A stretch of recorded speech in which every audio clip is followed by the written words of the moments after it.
గడిచిన ధ్యానంలో మనం మత్తయి సువార్త 27వ అధ్యాయము 61వ వచనం వరకు ఉన్నటువంటి విషయాల్ని నేర్చుకోవటం జరిగింది. ప్రాముఖ్యంగా శిష్యులందరూ ఆహ్, గడ్డు కాలంలో అందుబాటులో ఆసరాగా ఉండాల్సినటువంటి వ్యక్తులు పారిపోయినటువంటి పరిస్థితి. అలాగే ఎక్కడో దాక్కుని ఉన్నాడో లేదో తెలియని పరిస్థితిలో ఉన్నటువంటి వ్యక్తి ప్రాణాలకు తెగించి ఆ సమయంలో పిలాతు దగ్గరకొచ్చి క్రీస్తు యొక్క దేహాన్ని అడిగినట్లుగా మరి అరిమతేయ ప్రాంతానికి చెందినటువంటి యోసేపు గారి కోసం, అలాగే ప్రధాన యాజకుడు, పరిసయ్యుడు, ముసలివాడైనటువంటి నికోదెము గారి కోసం, ఆ తదుపరి మిగిలినటువంటి శిష్యురాండ్రు అయినటువంటి మగ్దలినీ మరియ గారి కోసం, మిగిలినటువంటి కొంతమంది సహోదరుల మనుల కోసం మనం నేర్చుకోవటం జరిగింది. అలాగే ఒక మనిషిని మనం అటు మంచిగా గాని, ఇటు చెడ్డగా గాని తొందరపడి ఒక ఫిక్సేషన్‌లోనికి, ఒక అభిప్రాయంలోనికి మనం రాకూడదన్నటువంటి విషయాలు కూడా తెలుసుకోవటం జరిగింది. ఈ సమయంలో 27వ అధ్యాయంలో ఈ చివరి వచనాలు 5 వచనాలు అనగా 62వ వచనం నుండి 66వ వచనం వరకు ఉన్నటువంటి ఈ విషయాలన్నీ కూడా మనం ధ్యానం చేద్దాం. ఈ దినముతో మనకు 27వ అధ్యాయం ముగుస్తుంది. ఓకే. 62వ వచనంలో మరునాడు అనగా సిద్ధపరచు దినమునకు మరుసటి దినమున ప్రధాన యాజకులు, పరిసయ్యులు పిలాతునొద్దకు కూడి వచ్చి, అయ్యా, ఆ వంచకుడు సజీవుడై ఉండినప్పుడు 3 దినములైన తరువాత నేను లేచెదనని చెప్పినది మాకు జ్ఞాపకమున్నది. కాబట్టి 3వ దినము వరకు సమాధిని భద్రము చేయనాజ్ఞాపించు. వారి శిష్యులు వచ్చి వారిని ఎత్తుకొని పోయి ఆయన మృతుల్లో నుండి లేచినని ప్రజలతో చెప్పుదురేమో. అప్పుడు మొదటి వంచన కంటే కడపటి వంచన మరి చెడ్డదయుండునని చెప్పిరి. అందుకు పిలాతు, కావలి వారున్నారు గదా! మీరు వెళ్లి మీ చేతనైనంత మట్టుకు సమాధిని భద్రము చేయుడని వారితో చెప్పెను. వారు వెళ్లి కావలి వారిని కూడా ఉంచుకొని రాతికి ముద్ర వేసి సమాధిని భద్రము చేసిరి. ఇవి ఈ వచనాల్లో మనం నేర్చుకోవాల్సినటువంటి ప్రధానమైన శ్రేష్టమైన సంగతులు ఉన్నాయి పిల్లరా. వాటిని మనం ధ్యానం చేద్దాం జాగ్రత్తగా. 62వ వచనంలో సిద్ధపరచు దినమునకు మరుసటి దినం అన్నాడు. ఏమిటి ఈ సిద్ధపరచు దినం అంటే ఏ దినం? సిద్ధపరచు దినపు మరుసటి దినం అంటే ఏ దినం అండి? శుక్రవారం. సిద్ధపరచు దినం అంటే శుక్రవారం. యూదుల యొక్క క్యాలెండరు, వాళ్ళ యొక్క విశ్రాంతి దినము, సిద్ధపరచు దినం ఎప్పుడంటే సిద్ధపరచు దినం శుక్రవారం. మరుసటి దినం అంటే విశ్రాంతి దినం శనివారం. ఇక్కడ గమనించండి, సిద్ధపరచు దినాన్న ఆరాధనకు సిద్ధపడాలి. ఇది విశ్రాంతి దినాన్న దేవుణ్ణి ఉన్నతంగా ఆరాధించాలి. భక్తిభావంతో కుటుంబాలతో వెళ్లి దేవుడి సన్నిధిలో ఆయన యొక్క గతకాలపు మేలులను యోబోయే నడిపిస్తున్నటువంటి నడిపింపును ప్రస్తుత కాలంలో, రాబోయే దినంలో దేవుడి యొక్క ఉన్నతమైనటువంటి సేవ కృప కొరకు సిద్ధపడి కృతజ్ఞత కలిగి దేవుడి సన్నిధిలో భక్తిభావంతో నింపబడాల్సినటువంటి వాళ్ళు, నింపాల్సిన వాళ్ళు శాస్త్రులు, పరిసయ్యులు, ప్రధాన యాజకులు. కానీ వీళ్ళు సిద్ధపరచు దినంలో సిద్ధపడలే. ఇంక విశ్రాంతి దినంలో అసలే దేవుడి సన్నిధిలో గడపనట్లుగా కనబడుతుంది. ఎందుకనంటే మన మనసులో ఒక పెంట, అంటే ఒక అనవసరమైనటువంటి విషయాన్ని సీరియస్‌గా తీసుకుంటే ఏమవుతుందంటేనండి, ఇవన్నీ ఎఫెక్ట్స్ ఎక్కడ పడతాయంటే, కరెక్ట్‌గా భక్తి జీవితం మీద ప్రభావం చూపిస్తాయి. ఆ భక్తి జీవితం దాన్ని డ్యామేజ్ చేస్తాయి ఇవన్నీ. అందుకే ఎస్పెషల్లీ మిగతా దినాలు ఎలా ఉన్నా గూడా, ఇప్పుడు మనకు పునరుత్థాన దినం ఉంది. ప్రభువు దినం అని చెప్పబడిందది. యేసుప్రభుల వారు మృతుల్లో నుంచి లేచిన దినం అని చెప్పబడింది కదా! అది ఎప్పుడు? ఆదివారం రోజున మనకు తెలుసు.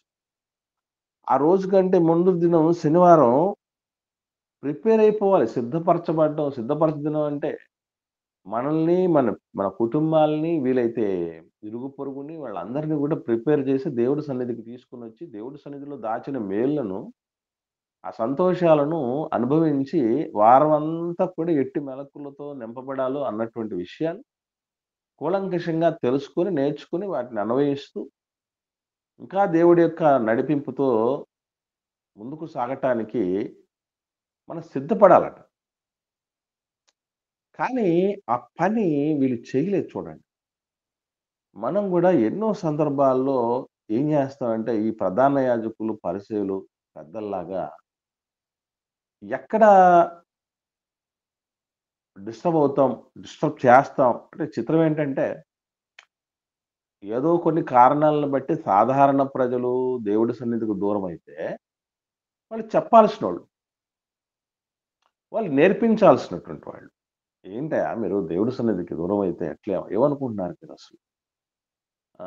దేవుడికి వేరుగా మనం ఏమైనా చేయగలమా? అని ఎవరన్నా మానితే నేర్పించి వాళ్ళని సర్దాల్సినటువంటి వ్యక్తులు, వాళ్ళే అదుపు తప్పుతున్నారు.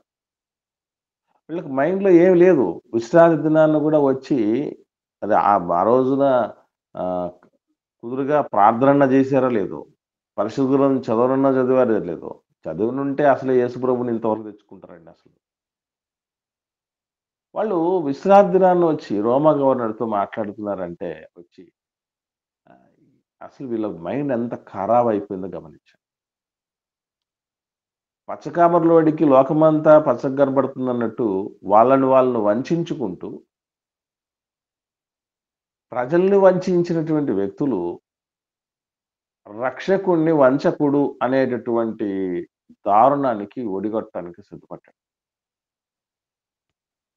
ఇకపోతే రోమా గవర్నర్‌తో మాట్లాడినప్పుడు ఆయనకు గూడా ఒక విషయం అర్థమైపోయింది. వీళ్ళు మూర్ఖులు. ఎన్ని చెప్పినా గూడా వీళ్ళకి అర్థం కాదు. ఎందుకంటే ఇంతకు ముందుటి కాలంలో గూడా సిలువ వేసేటువంటి సమయంలో ఆ సభలో గూడా ఎన్నో సార్లు అపోజ్ చేసాడు వాళ్ళని. "ఏమయ్యా ఎందుకు ఏం నేరం కనపడిందని మీరు అలా అంటున్నారనంటే" వాళ్ళ దగ్గర జవాబు లేదు. కేకలున్నాయి అంతే. జవాబు లేదు. కేకలున్నాయి. అల్లరుంది. శాంతి భద్రతలను అదుపు తప్పించటం అనేది ఉంది తప్ప, అది ఇంటలెక్చువల్ వార్ కాదు. అంటే ఒక మేధాపరమైనటువంటి ఎదుర్కోవటం అనేది వాళ్ళకి చేతకాని పరిస్థితి. కాబట్టి ఆయన గూడా తర్వాత ఏం మాట్లాడలేదు. No comment. ఆల్రెడీ కావలివాళ్ళున్నారు. వెళ్లి మీరు ఏం చేసుకుంటారో చేసుకోండి అని మాట్లాడారు. అవునండి. కాబట్టి ఆ రోజు వీళ్ళకందరికీ అంటే శత్రువుకున్నటువంటి శత్రువు నుంచి నేర్చుకునే మన మంచి గుణం ఒకటుందండి. నాతో ఏకీభవించగలరా ఎవరన్నా? అంటే శత్రువు నుంచి కూడా నేర్చుకోవాల్సిన మంచుందా? ఉంటదండి? శత్రువు నుంచి కూడా మంచి నేర్చుకోగలమా? ఉంటుంది ఉంటదన్నా. సార్. ఉంటుంది సార్. ఎలా? ఉంటదన్నా. ఎలా? ఈ ఈ ఏ ఏ రీతిగా నేర్చుకోగలమంటారు? కొన్ని ఎగ్జాంపుల్స్ ఒక ఎగ్జాంపుల్ చెప్పండి. ఎంత చెడ్డవానిలో కూడా ఒక మంచి గుణం ఉంటదన్నా. ఓకేమ్మా. ఇంకా? ఇంకా? అంటే నేను మీకు ఒక విషయం చెప్తాను. అంటే మనలో ఎంత పాజిటివ్ నేచర్ డెవలప్ అవ్వాలంటే,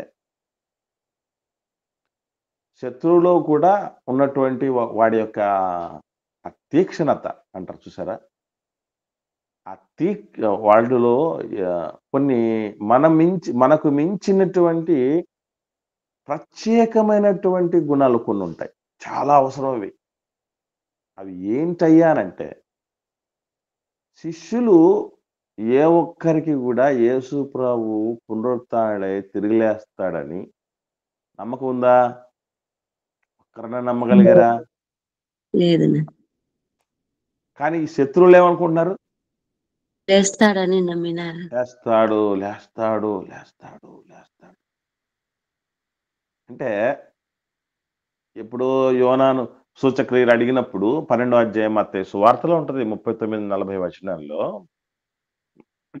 ఆకాశం నుండి ఒక సూచన మాకు కనబరచు ప్రభువా అని అంటే, యోనాను ప్రవక్త అయిన యోనాను గురించిన సూచక్రియ తప్ప మరి ఏ సూచక్రియ మీకు అందించబడదు. యోనా 3 రాత్రింబగళ్ళు ఎలాగైతే భూగర్భంలో ఉన్నాడో, తిమింగలం గర్భంలో ఉన్నాడు, యేసుప్రభుల వారు కూడా భూగర్భంలో ఉంటాడు చెప్పటం జరిగింది. ఇక్కడ మనకు ఒక క్లూ ఉంది. అదేంటంటే ప్రభుల వారిని ఉంచిన సమాధి ఎలా ఉండనమాట? భూమికి కింద ఉందా లేకపోతే భూమికి పైన ఉందండి? భూమికి కిందనే ఉంది. కిందనే ఉంది. ఎలా చెప్పగలం అది? భూ గర్భం అన్నాడు. ఇంకోటి ఏంది, పేతురు గారు కూడా వచ్చి వంగి చూశాడని రాయబడింది. వంగి చూశాడు అంటే కిందికి ఉంది అని అర్థం. భూగర్భం అనే గర్భం అంటే కింద ఉండేది. అంటే సమాధి ఆ విధంగా యేసుప్రభుల వారు 3 రోజులు ఉంటాడు అని ఎప్పుడో చెప్పినటువంటి మాట వీళ్ళు గుర్తుపెట్టుకున్నారండి. శత్రువుకు ఉన్నటువంటి ఒక బలం ఏంటంటే మనం ఏం చెప్పినా చాలా జాగ్రత్తగా చాలా కాలం వరకు అలాగే జ్ఞాపకం పెట్టుకుంటారు. అది గుర్తుపెట్టుకో. మరి పవర్ చాలా బాగుంటుందండి. ఇప్పుడు అపవాది ఉన్నాడండి. వీళ్ళ ఈ ఈ ప్రధాన యాజకులు, ఈ ప్రజల పెద్దలు, ఈ పరిశీలు పిల్లలు కదా, వీళ్ళ డాడీ ఉన్నాడు, తండ్రి ఎవరు? అపవాది కదా.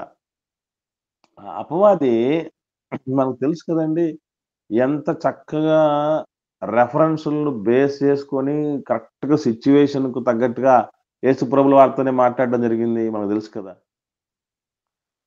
నువ్వు దేవుడి కుమారుడు అయితే రాళ్ళను రొట్టెలు చేసుకో, నువ్వు దేవుని కుమారుడు అయితే పైనుంచి దూకు. ఎందుకంటే ఆయన నీ దూతలకు ఆజ్ఞాపిస్తాడని 91వ కీర్తనలో రాయబడింది. నాకు తెలుసు. I know that. కరెక్ట్‌గా సందర్భములో ఏ విధంగా రెఫరెన్స్‌ను కోట్ చేసి మాట్లాడాలో, ఎవరు ఏం చెబితే టెంప్ట్ అవుతారో తెలుసు. హవ్వమ్మకు పండుతో పడిపోద్దని తెలుసు. తర్వాత ఏశావుకు తిండితో పడిపోతాడని తెలుసు. దావీదు గారు స్త్రీతో పడిపోతాడని తెలుసు. యేసుప్రభుల వారి దగ్గర ఇటువంటివన్నీ ఏవి ఉడకవని తెలుసు వాడికి.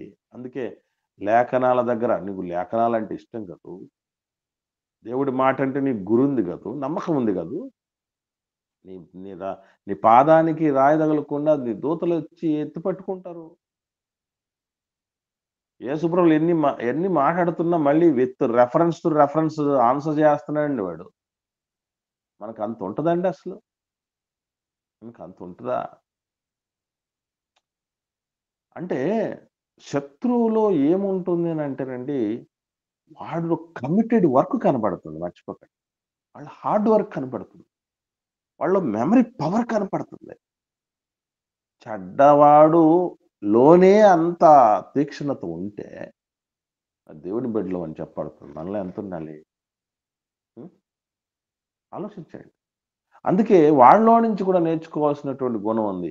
శిష్యులేమో ఈవెన్ యేసుప్రభుల వారు పునరుత్థానుడైనటువంటి దాన్ని ప్రత్యక్షంగా చూసి వచ్చి చెప్పింది ఎవరు? మొదటగా ఎవరికి కనపడ్డని రాయబడిందండి? యేసుప్రభుల వారు మగ్దలేని మరియ గారికి కనపడింది. మగ్దలేని మరియమ్మకు ఎందుకు చెప్పాడంటేనండి, అదే ఇంతకుముందు చెప్పాను మీకు, ఆడ కూతురికి ఒక మంచి గాని ఒక చెడు గాని చెవిన పడితే, ఈ మధ్యకాలంలో వచ్చాయి బ్రిటిష్ బ్రాడ్కాస్టింగ్ ఛానల్ అని బీబీసీ అని ఉందండి. ఈ ప్రపంచంలోనే ఆ బీబీసీ అనేది ఫాస్టెస్ట్ న్యూస్ ప్రొవైడర్ అనమాట. అంటే ప్రపంచంలో అంతకంటే వేగంగా ఏ న్యూస్ మీడియా వార్తలు స్ప్రెడ్ చేయలేటండి. బీబీసీ దిగదుడిపోయారండి ఆడకూతురు అనుకుంటే. ఆడకూతురు అనుకుంటే బీబీసీ దిగదుడిపోయి. ఎందుకనంటే ఆమె దగ్గర బేసికల్లీ మంచి విషయం తెలిసినా చెడు విషయం తెలిసినా ఆగదు, ఆక్కోలేదు. ఆ రకమైనటువంటి బలహీనతతో నింపబడి ఉంటది. అందుకే మీరు చూడండి, మీకు విషయం తెలుస్తది, ఇది చెప్పాననుకుంటాను నేను. ఆడవాళ్ళు రోజుకు మాట్లాడే మాటల్లో సగం మాట్లాడతారటండి మగోళ్ళు. తెలుసా మీకు?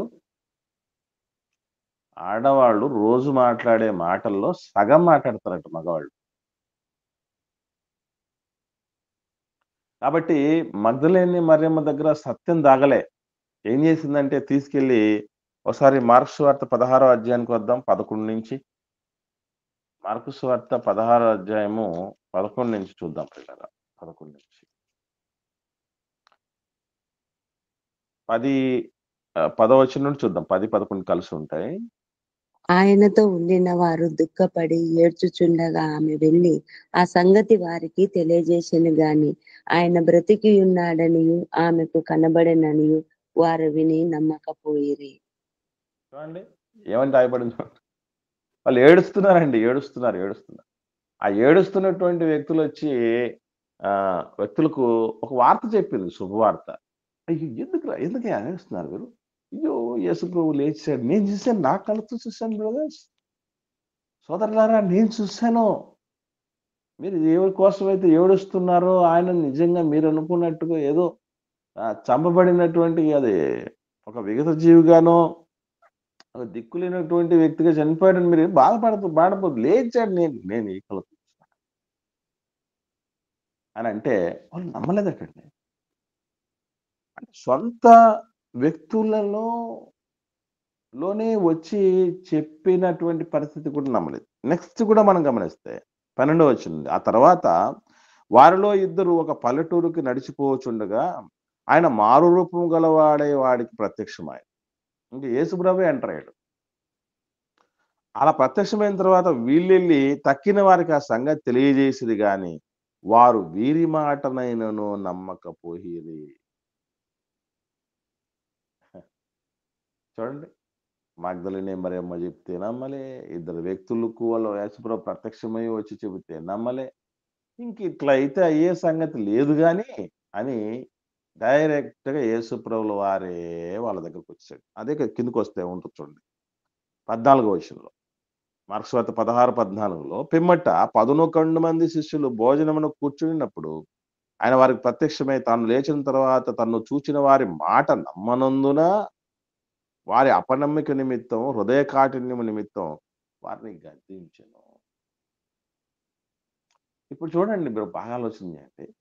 సొంత శిష్యులు నమ్మలేని పరిస్థితుల్లో ఉంటే, ఈ దుష్టులు ఎవరైతే ఉన్నారో, ఈ దుర్మార్గులు ఎవరైతే ఉన్నారో,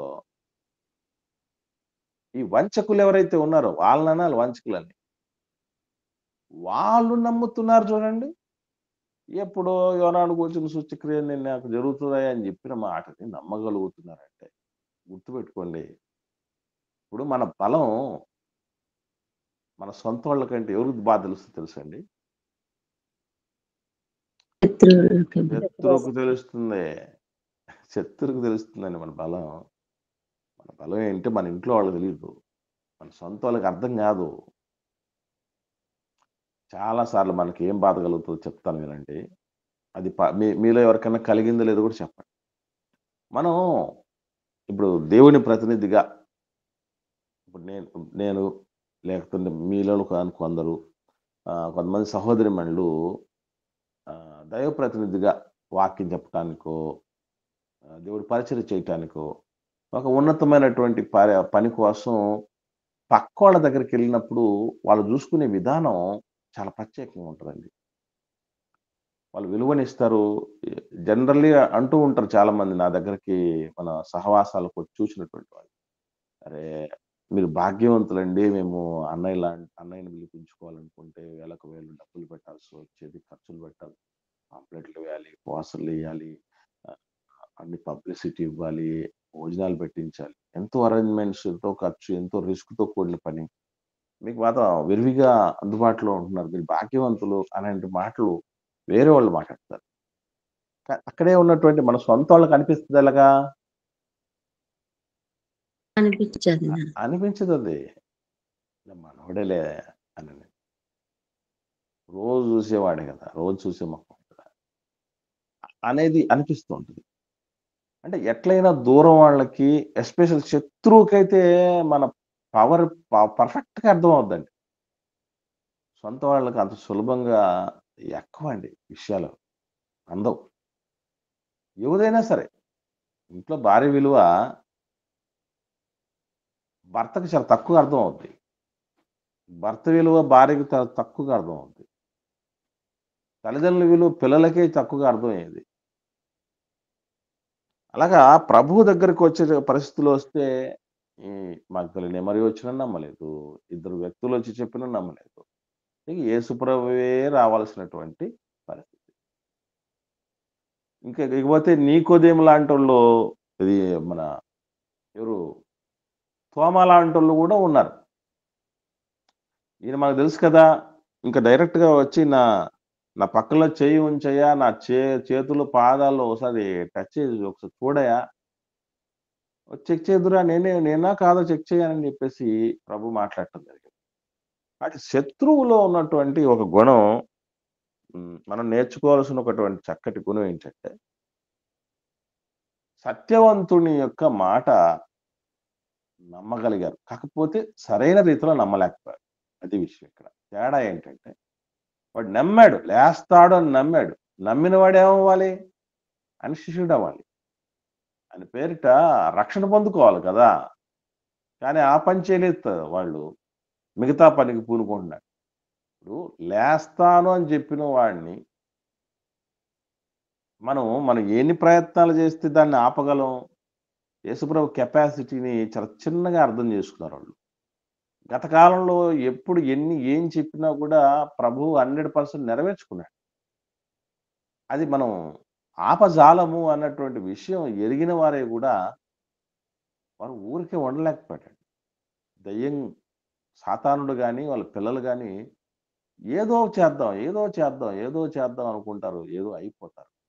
అంతే అంతిమ విజయం అనేది దేవుని పిల్లలదే. దేవునిదే. సినిమాలున్నా కథ సుఖాంతం గాకపోవచ్చేమో గాని, ఆఖరికి దేవుని బిడ్డల యొక్క విజయం మాత్రం తథ్యం ప్రియులారా. అందుకే వీళ్ళేం జేస్తున్నారు అంటే వెళ్లి నాకు జ్ఞాపకం ఉందయా అధిపతి మాకు జ్ఞాపకం ఉంది అధికారి. కాబట్టి మీరు మూడో రోజు వరకు 3 రోజుల్లో లేస్తానని జెప్పాడు గదా! కాబట్టి ఈ 3 రోజులు టైట్ సెక్యూరిటీ మాకు కావాలి అని అన్నప్పుడు కావలి వాళ్ళు ఆల్రెడీ ఉన్నారు గదా! అయినా గూడా వెళ్లి వాళ్ళతో పాటు మీకు చేతనైంది జేసుకోండి అని రోమా గవర్నర్ పంపిస్తే దానికి ఏం జేశారట ఈళ్ళు? ముద్ర యేసారట. ముద్ర వేశారు. అంటే సమాధి రాతితో తొలపబడింది. దాన్ని మూసేస్తూ పెద్ద రాయి బొర్లించబడింది. ఆ రాయి పైన రాజముద్ర ఉంది. రోమా ప్రభుత్వ అధికారపు ముద్ర. ఏమని? ఆ సీల్ ఎందుకేస్తారంటేనండి, ఇది ఫలానా వ్యక్తులకు సంబంధించింది. దీన్ని బ్రేక్ చేయకండి. దీన్ని తాకకండి. తాకితే మీరైపోతారు. మీకు మరణదండనే అని అర్థం ఆ ముద్ర. లోపల సమాధి, సమాధి బయట రాయి, రాయి పైన ముద్ర, తర్వాత రోమా యొక్క సైనికుల పహార. ఇంత వాటి మధ్య యేసుప్రభుల వారిని భద్రం చేయించేటటువంటి పరిస్థితికి వాళ్ళు పూనుకోవటం జరిగింది.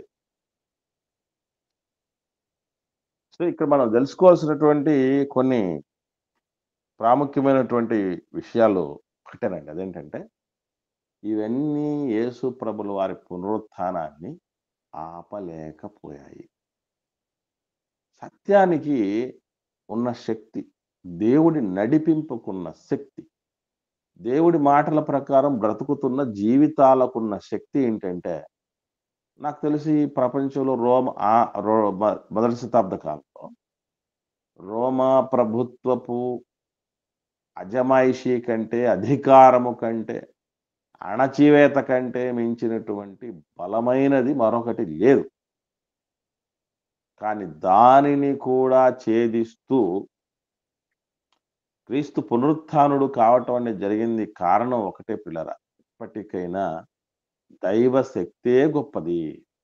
సాతాను ఎన్ని రకాలుగా ప్రయత్నాలు చేస్తున్నాడు. ఒకరోజు సిలువేయబడతానంటే, "వద్దు వద్దు ప్రభువా" అని చెప్పి అడ్డం పడ్డాడు. మరో సమయానికి యేసు ప్రభుల వారు సిలువేయబడినటువంటి పరిస్థితులకు దూరమైపోతాడేమో, తప్పించుకుంటాడేమో అని చెప్పి ప ప్రజలందరి చేత, అధికారులందరి చేత ఆహ్, అందరిని పోగేయించి సిలువేయించు, సిలువేయించు అని అనిపించాడు. ఎక్కడన్నా తీక్షణంగా నేరాలు ఏమన్నా మోపాలు చెయ్యాలనంటే అవన్నీ ఏవి రుజువు కాబడలే. ఏవి రుజువు కాలేదు. రుజువు కాకపోయేసరికి కేకలు వేయించడం అనేది జరిగింది. ఇలా ఆ తర్వాత కూడా ఈవెన్ చనిపోయిన తర్వాత, సమాధి చేయబడిన తర్వాత కూడా వీళ్ళు నిద్ర పట్టట్లేదు. నిద్ర పట్టట్లేదు. అలా నిద్ర పట్టని విధంగా ఏదన్నా మంచి పని చేసుంటే బావుండు గదా! ఏదన్నా ప్రజలకు మేలు కలిగేటువంటి పని, వాళ్ళకు మేలు కలిగేటువంటి పని ఆలోచన చేయొచ్చు గదా! ప్రవచనాలు నెరవేర్పు దిశగా సాగుతూ ఉన్నప్పుడు కనీసం గ్రహింపుకు రావచ్చు గదా వాళ్ళకి. ఇవన్నీ వాళ్ళ రావట్లేదు. ఇవన్నీ ఏవి అర్థం గావట్ల.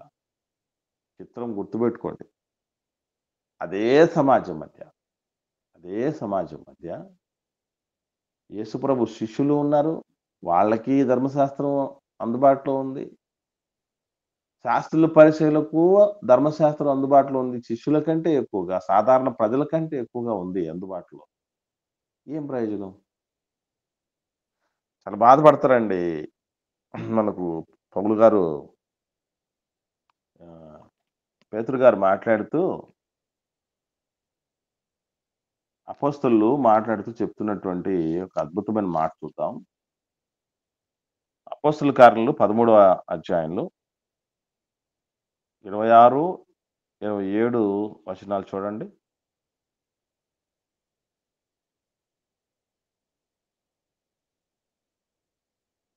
అపోస్తల కార్యాలు 13వ అధ్యాయము 26, 27 వచనాలు. సహోదరులారా, అబ్రహాము వంశస్థులారా, దేవునికి భయపడేవారులారా, ఈ రక్షణ వాక్యము మన యుద్ధకు పంపబడి ఉన్నది.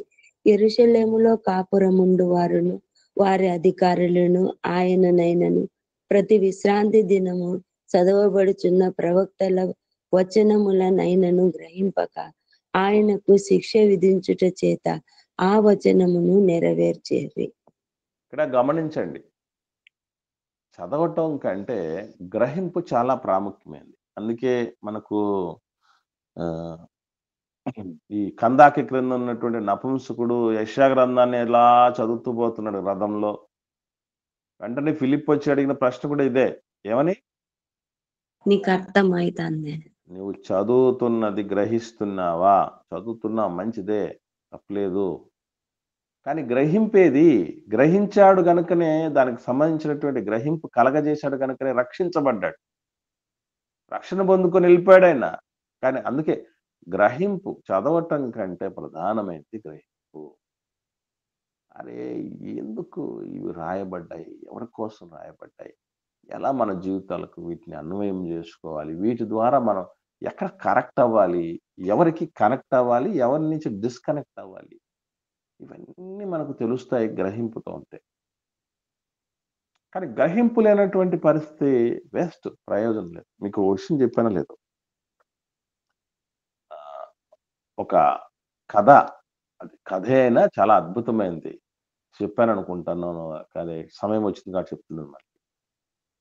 ఒక తల్లి పక్షి గూట్లో ఉన్నటువంటి తన బిడ్డలకి, చిన్న పక్షులకి ఆహారం తీసుకురావాలి. తీసుకొచ్చే క్రమంలో లేట్ అవ్వచ్చు. పిల్లల్ని వదిలిపెట్టి పోవాల్సిన పరిస్థితి ఉంది అని బయటికెళ్ళేటప్పుడు తల్లి పక్షి పిల్ల పక్షులకు మెలకువలు చెప్పి పోతుందట. అమ్మా జాగ్రత్తగా ఉండండి. నేను వెళ్లి మీకు తిండి తీసుకొనొస్తాను. ఆహారం తీసుకొనొస్తాను. ఈలోపు వేటగాడొస్తాడు జాగ్రత్తగుండండి. వాడు గింజలేసేస్తాడు. మీరు తొందరపడి గింజల మీదకెళ్ళకండి. వెళితే వాడు వలేస్తాడు. వలేస్తే వలలో మీరు చిక్కుకుపోతారు. మిమ్మల్ని పట్టుకుపోతాడు. కోసుకొని తినేస్తాడు. చచ్చిపోతారమ్మా. కాబట్టి అలా చేయకండి. ఒకవేళ ఇది గుర్తుపెట్టుకోవటానికి మీరేం చేస్తారంటే, వీటిని వల్ల వేస్తూ ఉండండి అని చెప్పి వెళ్ళిపోయింది. వల్ల వేస్తూ ఉన్నటువంటి వాటిని నెమరేసుకుంటూ, అనుకుంటూ ఉండండి. ఇవి పిల్ల పక్షులు సరే అమ్మా, ఓకే మమ్మీ అని చెప్పి పక్షులు ఏం చేస్తున్నాయంటే, వేటగాడు వస్తాడు, గింజలు వేస్తాడు, వల వేస్తాడు, పట్టుకుపోతాడు, కోసుకు తింటాడు. ఈ పదాలు 5 పదాలు వల్ల వేస్తూ ఉంటున్నాయి గూట్లో అండి. సరే అని అమ్మ ఓకే. మంచి ట్రైనింగ్ ఉంది నా బిడ్డలకి ఏం ఇబ్బంది లేదని చెప్పి ధైర్యంతో ఆహారం తీసుకురావడానికి తల్లి పక్షి వెళ్ళిపోయింది. ఇలా పోయి వేటగాడు రానే వచ్చాడు. వాడు గింజలేశాడు. గింజల మీదకి గూట్లో నుంచి గింజల మీదకి వచ్చి వాలి వేటగాడు వస్తాడు, గింజలు వేస్తాడు అని పలుకుంటూ ఉంటున్నాయి వచ్చి దాని మీద వాలి. వల వేసినప్పుడు వల వేస్తాడు, తీసుకుపోతున్నాడు తీసుకుపోతాడు, కోసేస్తున్నాడు కోసుకు తింటాడు అని అనుకుంటున్నాయి. ఇందుక అమ్మ చెప్పింది. ఎందుకంటే చెప్పిందమ్మా, వస్తాడు, గింజలేస్తాడు, ఇవన్నీ ఎందుకు చెప్పింది అంటే, మీరు వాటికి ఆకర్షితులు అవ్వకండి, టెంప్ట్ అవ్వకండి, ప్రాణాలే పోతాయి అని చెప్పి వాళ్ళకి గ్రహింపు లేకుండా పోయింది. ఆ పిల్ల పక్షులకి ఇక్కడ ఉన్నటువంటి వీళ్ళకి యూదులు, శాస్త్రులు, ప్రజల పెద్దలకు, అధికారులకు గ్రహింపు లేదు. ఈవెన్ మనకు కూడా చాలా విషయాలు గ్రహింపు అంత ఈజీగా అవ్వదండి. మనము గొడవలకు ముందుండేవాళ్ళం, గ్రహింపులకు కాదు ముందుండే. ఇంట్లోనైనా, సంఘంలోనైనా, ఎక్కడైనా గొడవలకు ముందు ఉంటాం తప్ప గ్రహింపుకే మనం ముందుంటామండి. ఎందుకు వీటిని ఇటువంటి పరిస్థితులను దేవుడు మనకు అలో చేస్తున్నాడు? ఎలా మనం వీటిని ఆకలింపు చేసుకోవాలి? ఎలా గ్రహించుకోవాలి? ఏం ఉండదు ఏమి మనకి. ప్రశాంతంగా కూర్చొని దేని విషయమైనా ఆలోచించడానికి. ఈ ప్రజల పెద్దలు, శాస్త్రులు పరిశీలన చేసినటువంటి అంత అద్భుతమైన, అంత తప్పుడు, దారుణమైనటువంటి మిస్టేక్ గమనించండి. అట్లాంటి మిస్టేక్‌లు మన జీవితంలో మనం చేయకూడదని దేవుడు రాయిస్తాడు. ఇకపోతే యేసు ప్రభుల వారి యొక్క మరణం అధికారికం. అవునా కాదా? యేసు ప్రభుల వారి యొక్క మరణం అధికారికం. మనం చూసాం ఇంతకుముందు. ఏంటి ఆయన ఇంత తొందరగా చచ్చిపోయాడా అని శతాధిపతి వలన ఏం చేశాడట? ధృవీకరించుకున్నాడు పిలాతు, రోమా గవర్నర్ పిలాతు. అంటే యేసు ప్రభుల మరణం, వారి మరణం అధికారికం, చారిత్రకం. మరణం ఒకటే కాదు. సమాధి కూడా ఏంటన్నమాట, ఏం చేసింది ఇప్పుడు? అఫీషియల్. ప్రభుత్వం హ్యాండ్ ఓవర్‌లో తీసుకునింది ఆయన సమాధిని. అది కూడా అధికారికం. ఆ తదుపరి యేసుప్రభు పునరుత్థానం కూడా ప్రభుత్వపు ప్రతినిధులుగా పనిచేస్తున్నటువంటి కావలోళ్ళకి, శాస్త్రులకి, పరిసయ్యులకు అందరికీ అధికారపూర్వకంగానే యేసు ప్రభు పునరుత్థానాన్ని దేవుడు చూపించాడు. ఎందుకనంటే ఆయన ప్రభావం మరి అంత అద్భుతంగా ఉంటదండి. అంత అజేయంగా ఉంటుంది. అంత అద్భుతమైనటువంటి, అంత శ్రేష్టమైనటువంటి స్థితిలో ఉంటుంది. అందుకే అన్ని అధికారికం, అఫీషియల్ ఏదో పుక్కిటి పురాణం అనో, లేకపోతే ఫేక్ అనో, ఈజీగా కొట్టేయటానికి అవకాశం ఉండేది కాదు. ఈరోజు ఎవడైతే కొంతమంది మాట్లాడుతూ అంటే ప్రభువును జీర్ణించుకోలేక కొంతమంది ఏం మాట్లాడుతుందో తెలుసండి, అసలు యేసుప్రభు చరిత్రలోనే లేడు. విన్నారా ఈ మాటలు ఎవరన్నా? యేసుప్రభు చరిత్రలోనే లేడండి. ఆయన ఒక మిత్ అంటున్నాడు. మిత్ అట. మిత్ అంటే ఏంటి? కల్పిత వ్యక్తి. మైథాలజీ అంటే కల్పనలకు సంబంధించినటువంటి శాస్త్రం అండి మైథాలజీ. యేసుప్రభు చారిత్రక పురుషుడేం గాదు. ఏదో మీరనుకుంటున్నట్టు. ఆయన ఏదో ఒక కల్పించబడినటువంటి ఒక పాత్ర అంతే తప్ప మరొకటి కాదని కొట్టిపడేస్తారు.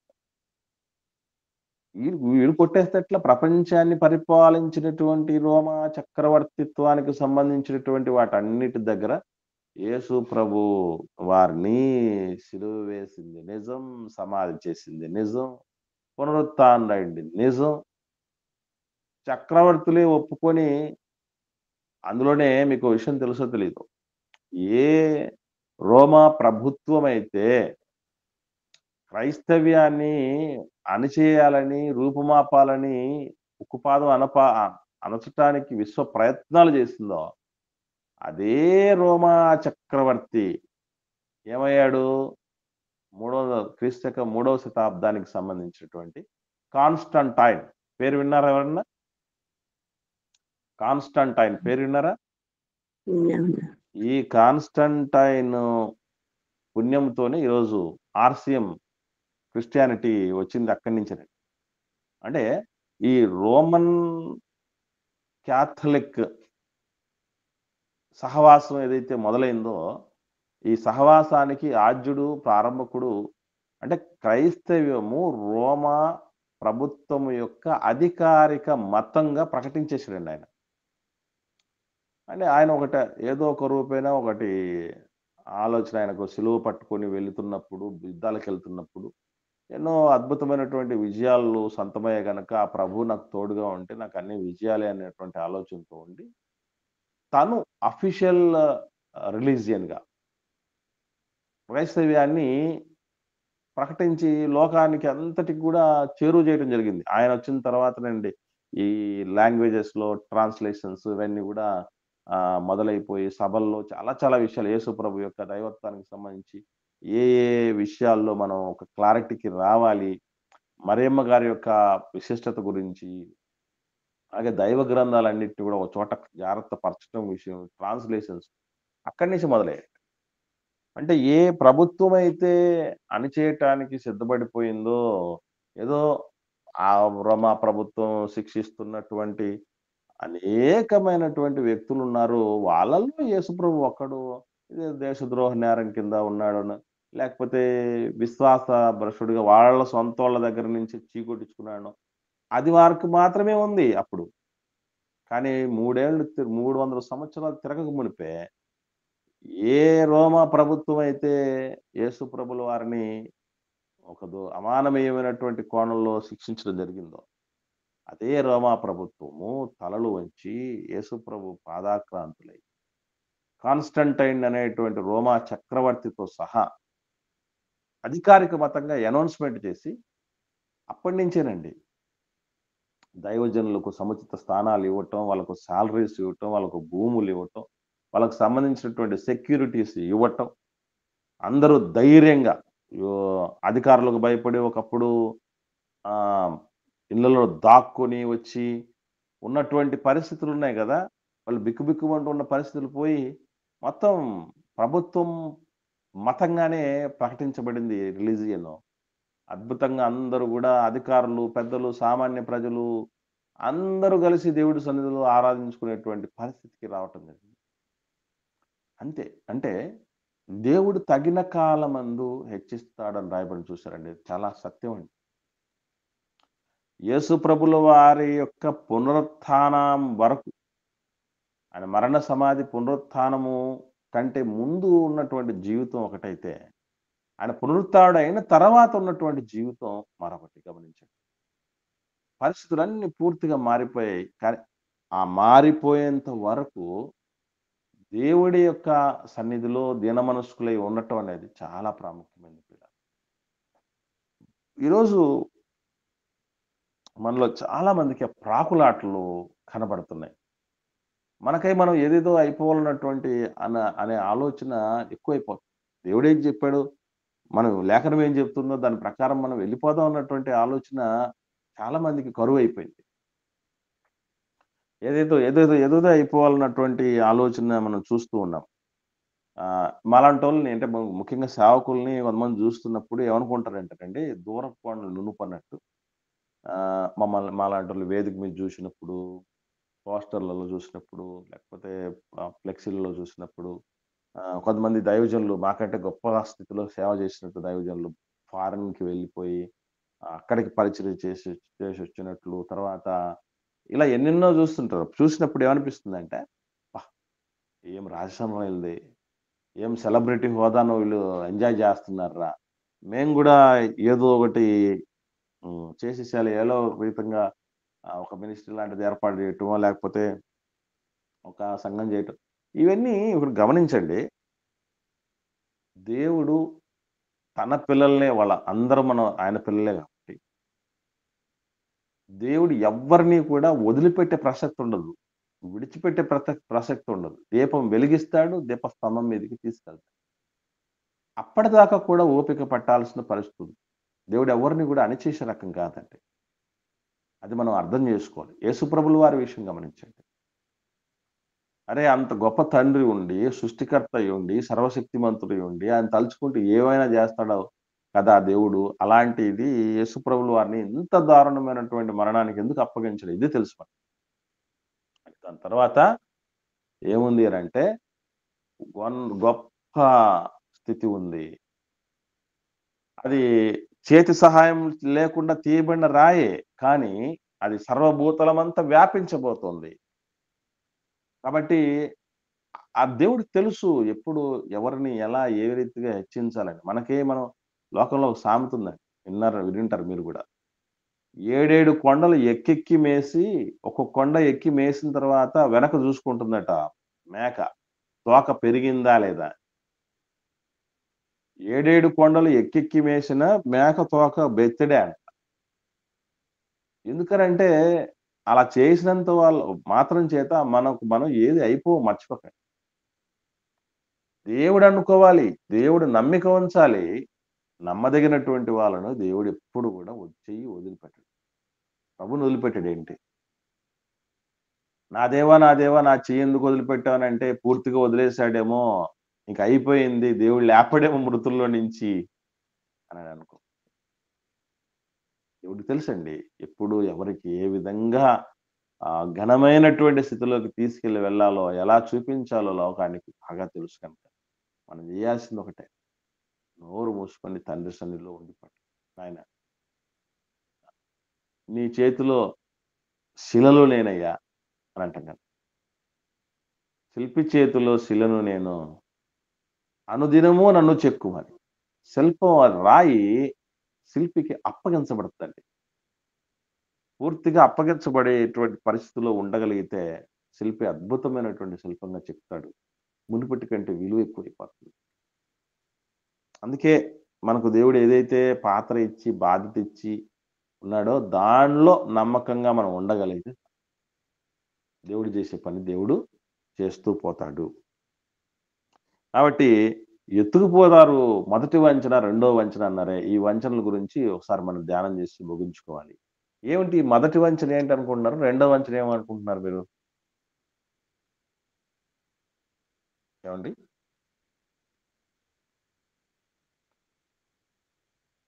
27వ అధ్యాయము మత్తయి సువార్త 64వ వచనంలో ఉంటది కదమ్మా. మొదటి వంచన కంటే కడపటి వంచన మరీ చెడ్డదై ఉండును అని అన్నారు.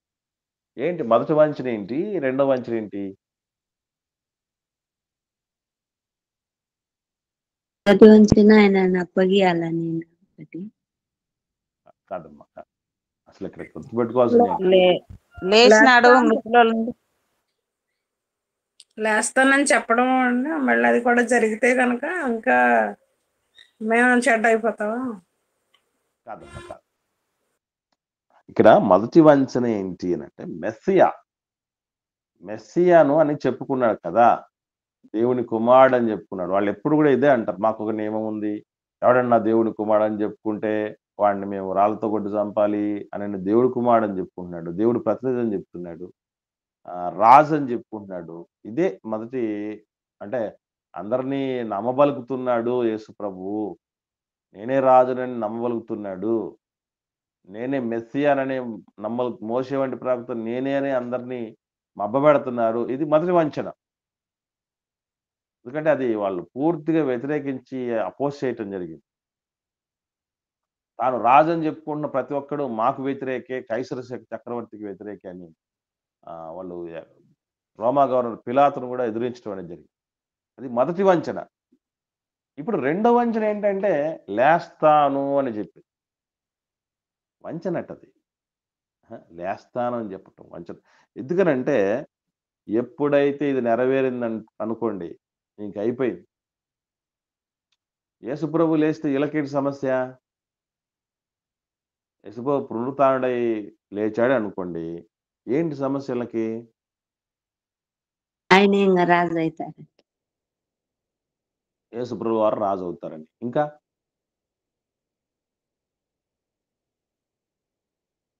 యేసుప్రభులు వారు దేవుని కుమారుడని ఒప్పుకోవాల్సి వస్తుంది. నేను మెస్సయ్య అని దేవుని కుమారుడని ఒప్పుకోవాల్సి వస్తుంది. వెరీ గుడ్ అమ్మా. ఇక్కడ ఏంటంటే 2 విషయాలు గుర్తుపెట్టుకోండి. ఇప్పటిదాకా వీళ్ళు ఏ పోరాటం చేశారండి? యేసుప్రభు సేపు మెస్సియా కాదు, దేవజనుడు కాదు, మంచోడు కాదు, దైవప్రతినిధి కాదు, మీరనుకున్నంత కాదు, ఆ గారడివాడు, ఆ మోసగాడు, ఇదే ఉంది, దయ్యం పట్టినోడు అని ఇది చెప్పారు ప్రపంచానికి. లోకానికి అంతటికి ఇదే చెప్పారు. మరి పునరుత్థానం ఒక్కసారి తిరిగి లేస్తే వీళ్ళకి చెప్పినటువన్నీ అబద్ధాలైపోతాయి. కాబట్టి సమాజంలో వీళ్ళకు గొప్పతనం, పేరు, ప్రఖ్యాతులు ఏముండవు. ఎందుకంటే వీళ్ళు ఏం కోరుకుంటారని చెప్పాడండి యేసుప్రభుల వారు 23వ అధ్యాయం మనకు తెలుసు కదా మత్తయి సువార్తలో. సమాజ వీధులలో, సంత వీధులలో, మూలల్లో వందనాలు కోరుకుంటారు. ప్రజల చేత బోధకులని పిలువబడతారు. మోషే పీఠం మీద ఉంటారు. వీళ్ళు చాలా ఒక హై క్రియేట్ చేసుకుంటారు వాళ్ళ ఒక స్థానాన్ని అనుకుంటూ ఉంటారు. ఇదంతా వెళ్ళిపోతుంది. ఒకటి. రెండవదేంటంటే అదంతా ఒక ఎత్తయితే ఇప్పుడు మనమే ఏం చేయాలి ఇప్పుడు మళ్ళీ? అరే! యేసుప్రభు విషయం ఇది తప్పురా మనం చేసింది. కాబట్టి ఇప్పుడు మనం ఆయన దగ్గరికెళ్ళిపోదాం, ఆయన రక్షణ పొందుకుందాం, ఆయన శిష్యులయిపోదాం అని చెప్పేసి వీళ్ళే చాటారు. ఇది అస్సలు ఊహించుకోవటానికే కష్టంగా ఉంటది అన్నటువంటి పరిస్థితి వాళ్ళది. కాబట్టి ఏం చేయాలంటే ఇప్పుడు యేసుప్రభును పునరుత్థానుడు కాకుండా ఆపేసేయాలి. అంటే రాయి ఆపుతుందేమో, అధికార ముద్ర ఆపుతుందేమో, బయట ఉన్నటువంటి కావలి వాళ్ళు ఆపుతారేమో అని కలలు కంటున్నారు. పగటి కలలు. ఇవన్నీ కలలైపోతాయి. కాబట్టి ప్రియులారా ఈ మొదటి వంచన అనంటే నేను రాజునని చెప్పుకోవటం ప్రభుల వారు. దేవుని కుమారుడని చెప్పుకోవటం. రెండవ వంచన ఏంటంటే ఆయన పునరుత్థానుడై తిరిగి లేస్తాను అని చెప్పినటువంటిది అని వీళ్ళు భావిస్తూ ఉంటారు. ఈ వంచనలు కాదు. ఆ వంచకులను, దుర్మార్గులను మార్చటానికి, వంకర మార్గంలో సరళం చేయటానికి రాజమార్గంగా దేవుని కుమారుడు పంపబడ్డం జరిగింది. లోకము తన కుమారుడి ద్వారా రక్షణ పొందుటకే గాని శిక్షించబట్టుకు దేవుడు యేసుప్రభుల వారిని పంపలేదు అని రాయబడింది పరిశుద్ధ గ్రంథం. కనుక ప్రియులరా దేవుడు ఎంత పక్కడ్బందీగా అధికారికంగానే యేసుప్రభు వారి మరణాన్ని ధృవీకరింపజేయటానికి, అధికారికంగానే సమాధికి కాపలా పెట్టించడానికి ఇవన్నీ ఎందుకు చేశాడు అంటే రేపు ఎవ్వడే గాని యేసుప్రభు యొక్క సప్రమాణత మీద బురద జల్లాలని చూడకూడదు. చూసినా వాడికే సమస్య అవ్వాల్సింది తప్ప దేవుడి కుమారుడికి యేసుప్రభు వారికి ఏ డ్యామేజ్ జరగదని దేవుడు చాలా జాగ్రత్తలు. ఆయన బుద్ధి జ్ఞాన బాహుళ్యములు ఎంతో గంభీరములు. ఇప్పుడు మన కోసం, మన పిల్లల కోసం మనం ఎంత ప్లాన్డ్‌గా ఉంటామండి. సాధ్యమైనంత వరకు తల్లిదండ్రులు వాళ్ళు రెక్కల కష్టం అంతా కూడా బిడ్డలకు దారపోయటానికి సంబంధించి ప్రాపర్టీస్‌ను, ఆస్తిపాస్తులను పెంచటం, మెళకువలు ఎన్నిట్లో నేర్పటం ఇవన్నీ మనం చూస్తూ ఉంటాం. అరే మనకే ఇంతుంటే మన బిడ్డల మీద అద్వితీయ కుమారుడండి యేసుప్రభుల వారి తండ్రికి. అందుకే అంత ప్రభుత్వపు అధికారికమైనటువంటి రీతిలో ఇవన్నీ కూడా నోటిఫై చేయించాడు దేవుడు. మహానుభావుడు. కాబట్టి పిల్లరా దేవుడి చేతిలో ఉంటే, దేవుడు వాడుకునే సాధనంగా ఉంటే, దేవుడి అధిపాజ్ఞంలో ఉండగలిగితే యేసుప్రభుల వారి వలె, ఆదిమ అపోస్తలుల వలె మనం కూడా ఉన్నతమైనటువంటి ఆశీర్వాదాలకు పాత్రులమవుతాం. అనేకులను రక్షించిన ఆత్మ రక్షకులమవుతాం. మన జన్మ చరితార్థం అవుతుంది. లేని పక్షాన దేవుడి చేతిలో పడకుండా, దయ్యం చేతిలో పడినటువంటి ఆ ప్రధాన యాజకులు, ప్రజల అధిపతులు, ఈ శాస్త్రులు, పరిసయ్యులు, సద్దూకయ్యులు లాంటి వాళ్ళ పరిస్థితి ఉంటే, ఒకరోజు అవమానముతో కుంగిపోయి తలదించుకోవాల్సిన పరిస్థితులు వస్తాయి. కలకాలం కాలిపోవటానికి, నరకానికి వెళ్ళాల్సిన పరిస్థితి. 2 కంపారిజన్స్ దేవుడు మన ముందు పెడుతున్నాడు. ఏది కావాలో నిర్ణయించుకోమని. ఇదండి మత్తయి సువార్త 27వ అధ్యాయం వరకు కంప్లీట్ అయ్యేంత వరకు ఉన్నటువంటి విషయాలు. మరుసటి దినాన్న మనం చివరి అధ్యాయంలోనికి వెళ్ళే ప్రయత్నం చేద్దాం. ఎవరికైనా ఏమైనా సందేహాలు ఉంటే అడగండి.